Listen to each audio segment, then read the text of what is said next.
నమస్తే, నేను Vamsi. Welcome to I news. Telugu సినీ పరిశ్రమను దశాబ్దాలుగా పీడిస్తున్న పైరసీ భూతం మళ్లీ పడగ విప్పింది. కొన్నాళ్ల క్రితం శాశ్వతంగా మూతపడిందని అందరూ ఊపిరి పీల్చుకున్న ఐబొమ్మ వెబ్సైట్ ఇప్పుడు మళ్లీ ప్రత్యక్షం కావడమే కాకుండా కొత్త సినిమాలను సెకండ్ల వ్యవధిలో అప్లోడ్ చేస్తూ సంచలనం సృష్టిస్తోంది.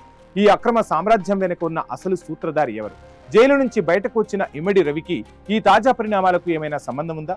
టాలీవుడ్ నిర్మాతలను నిద్రలేకుండా చేస్తున్న ఈ హాట్ టాపిక్ పై స్పెషల్ స్టోరీ.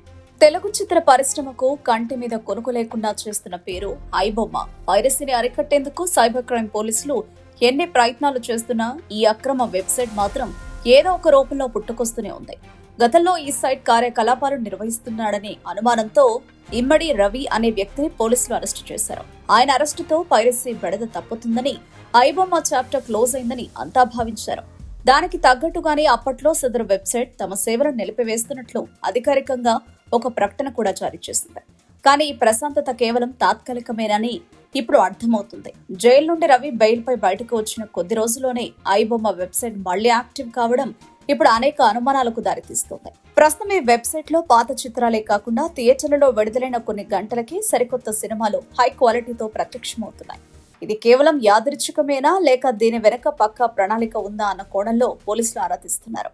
అయితే ఇది ఒక వ్యక్తి వల్ల సాధ్యమయ్యే పని కాదని, దీని వెనక ఒక భారీ అంతర్జాతీయ నెట్వర్క్ పనిచేస్తుందని నిపుణులు భావిస్తున్నారు. అత్యాధునిక సాంకేతిక పరిజ్ఞానాన్ని ఉపయోగించి విదేశీ సర్వర్ల సాయంతో ఈ అక్రమ దందాను నడుపుతున్నారు.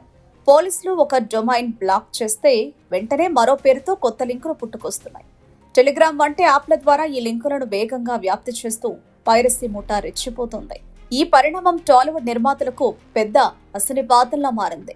కోట్లాది రూపాయలు ఖర్చు చేసి తీసిన సినిమాలు విడుదలైన వెంటనే ఉచితంగా ఇంటర్నెట్ లో దొరకడం వల్ల ప్రేక్షకులు థియేటర్లకు రావడం తగ్గుతోంది.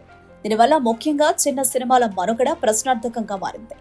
అసలు సినిమా విడుదలైన వెంటనే పైరసీ కాపీలు ఎలా వస్తున్నాయన్నది ఇప్పటికీ ఒక పెద్ద మిస్టరీగానే మిగిలిపోయింది.